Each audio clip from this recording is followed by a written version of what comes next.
everyone. We got Biaggio Ali-Walsh here after his victory tonight, and we'll let Curtis start us. We'll go to Undisputed, and then cage side, and then over here.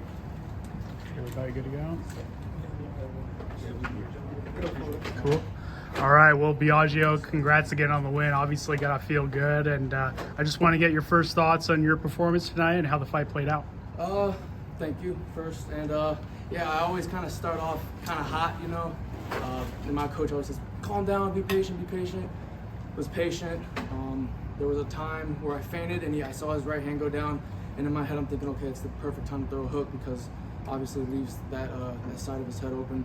So yeah, just be a little more patient. My hands were down kind of, but I always throw heat, I land bombs, and I put them out, so I'm happy for that. You and I have talked a few times, and one of the key points that we've talked about is your speed advantage over some of your opponents on the feet. Did you feel that early on, like in the opening seconds, that you would have a decisive speed advantage, especially standing up? Yeah, definitely. I had speed. My first fight, I fought at 170. I still had speed.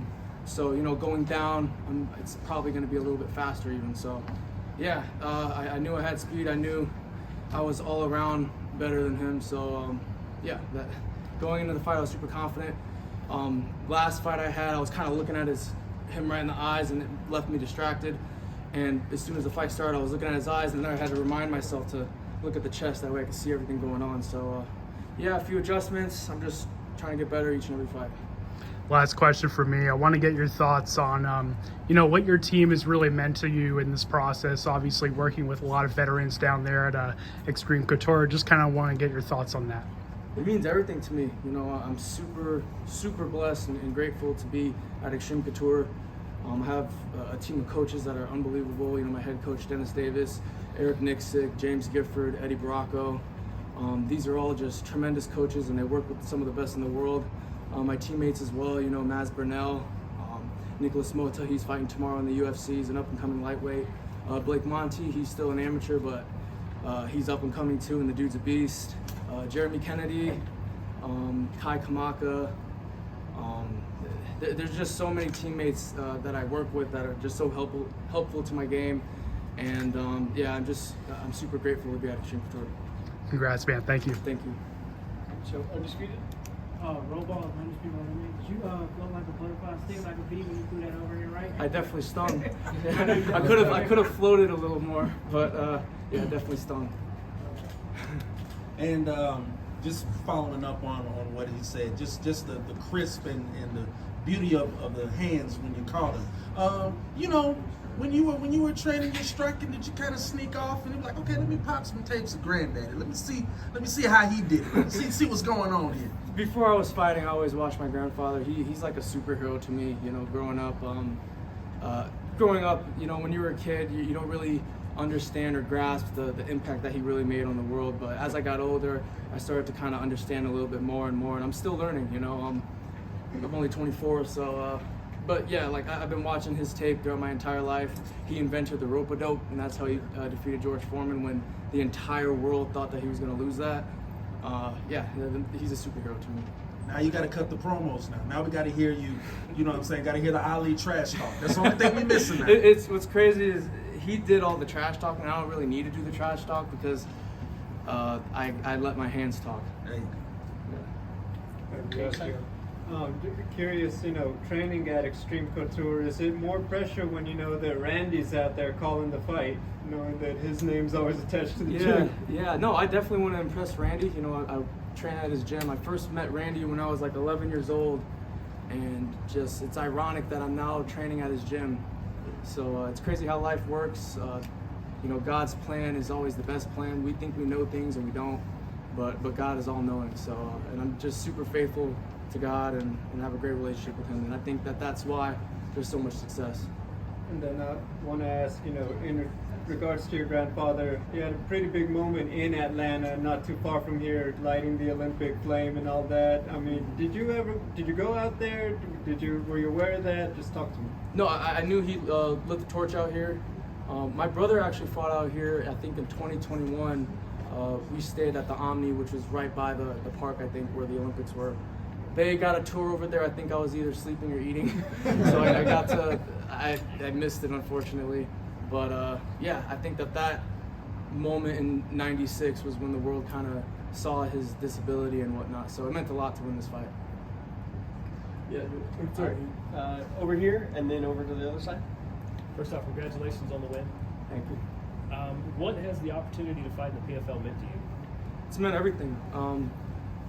They see potential in me, and it's a blessing. It's a huge blessing that they see potential in me, because they actually came to me when I was 0-1. I lost my first amateur fight at 170, and I was kind of bummed out, but it kind of lit a fire in me. I wanted to get back to it. And then I heard about the PFL wanting to sign me. I'm like, what? I'm 0-1. Like, why? You know, why me? But I guess they see potential. They see me becoming a champion someday, and that's what I want to do. You know, the reason why I fight is so I can help people. You know, $1 million is enough to help a lot of people. So that's the main reason why I fight. Well, and then speaking of that potential, this was an amateur fight once again. How soon do you maybe want to turn pro and start making that record? Definitely. I don't think I'm ready to turn pro yet. I definitely want to up the skill level of my opponents. I'd like to go through a 3-round just war where we're both cut up and we're bleeding at the face and everything. I think that to me, that's what fighting's all about. It's the back and forthness, the kind of like what the pioneers did, like Randy Couture, Chuck Liddell, Ben Henderson, like all these guys. So I think going through a war like that will help me better when I go pro. But right now, I'm coming off just first-round knockouts and stuff. I don't think I'm ready yet. And then lastly for me, is there a part of your game that you really want to work on? I mean, you want to wrestle around with Randy for a while, or is there something else you want to get into? I train at Randy's gym, and before my New York fight, I think, he came in and was showing me a lot of stuff with single leg defense, chain wrestling and stuff, and I was super grateful to get that from Randy Couture himself.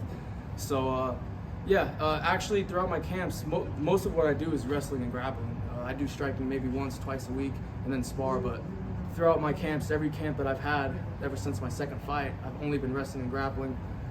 People say, oh, we've never seen wrestling or grappling from me, but I'm fighting in MMA. You know, there's always going to be an opportunity to wrestle and grapple. So, but right now, I like putting people to sleep. Thank you and good luck. Thank you. So Trevel's actually a guy from the scene here in Atlanta, and he's often complained about how no one wants to stand with him, people only want to take him down, and you gave him the fight that he wanted, and he gave you the fight that you wanted. Was it exciting to go out there with a guy that was going to stand and trade with you until one man fell? Yeah, sure. You know, I watched his last fight. I think he fought April 21st, but he fought an opponent that's too hesitant. He fought an opponent that respected him too much.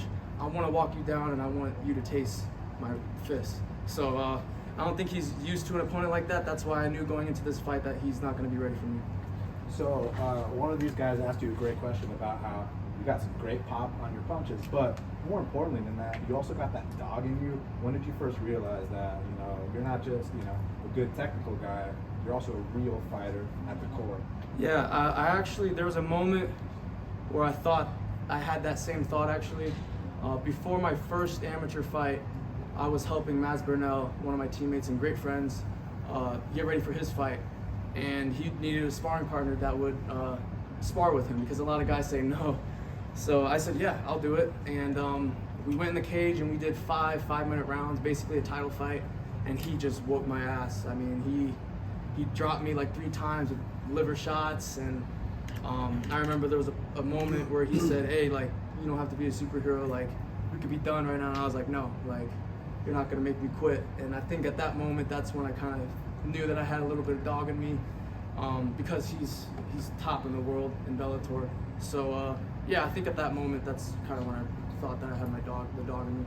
So a lot of fighters talk about how amateurs doesn't count. I mean, who cares if you lose? It doesn't. I mean, you're gonna go pro, and it erases your, I mean, it doesn't erase your amateur record, but you start over. Exactly. But this isn't just any amateur career. I mean, you're fighting on ESPN main card. So what do you think it's going to be like when you finally make that transition to pro? Oh, when I go pro, I'll definitely be prepared. You know, there's no amateur in the world that's signed with a major organization.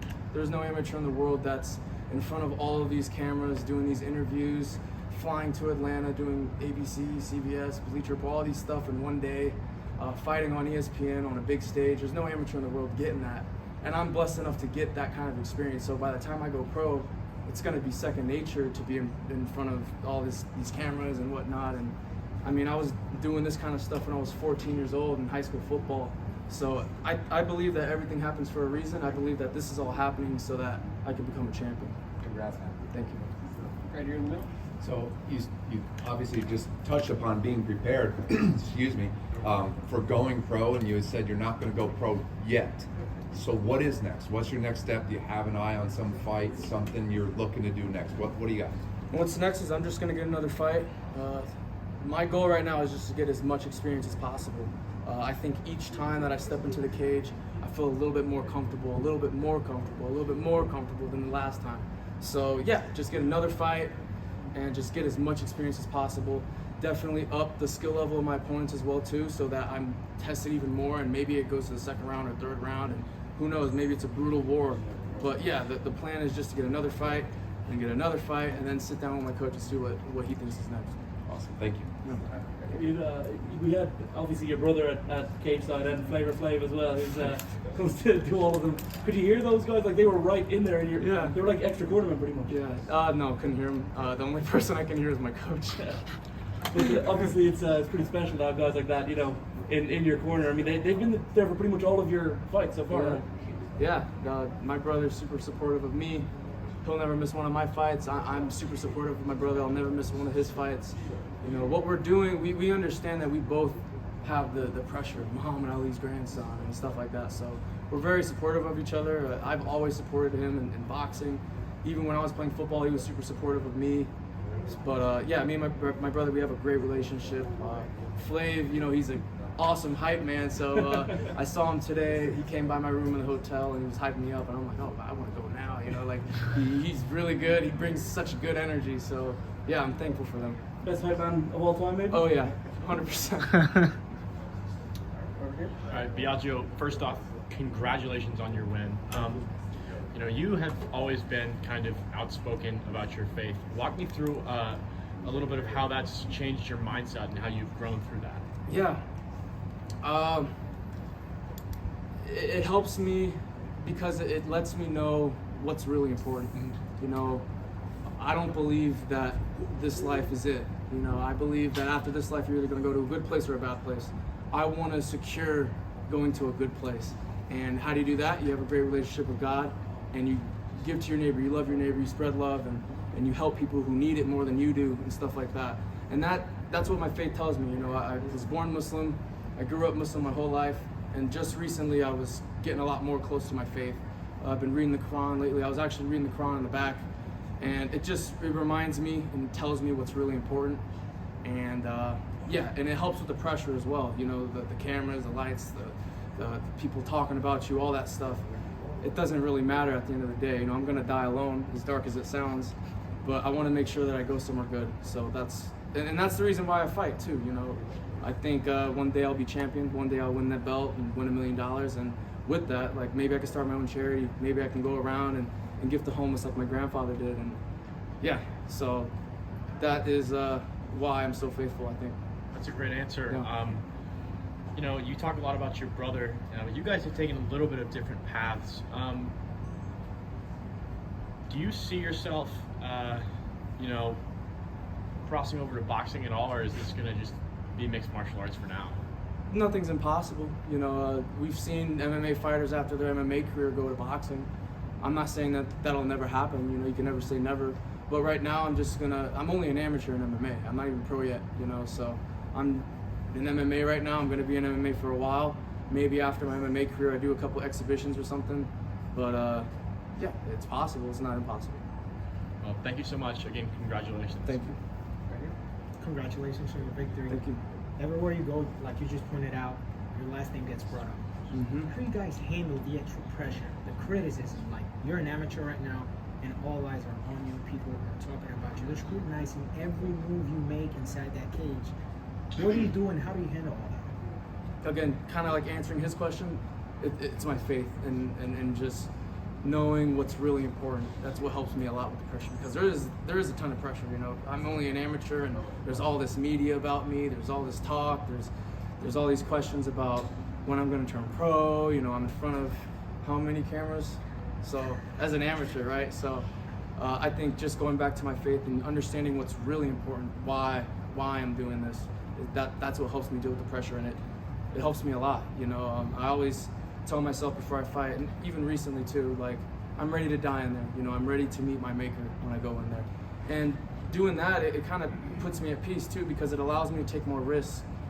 It allows me, thinking to myself, oh, these are my last moments. It allows me to do things that maybe somebody would be scared to do. You know, so I think that's what helps me deal with the pressure. Appreciate it. No, thank you. We're good. Appreciate it. Thanks, sir. Safe travels back home. Thank you. Yep. How are you?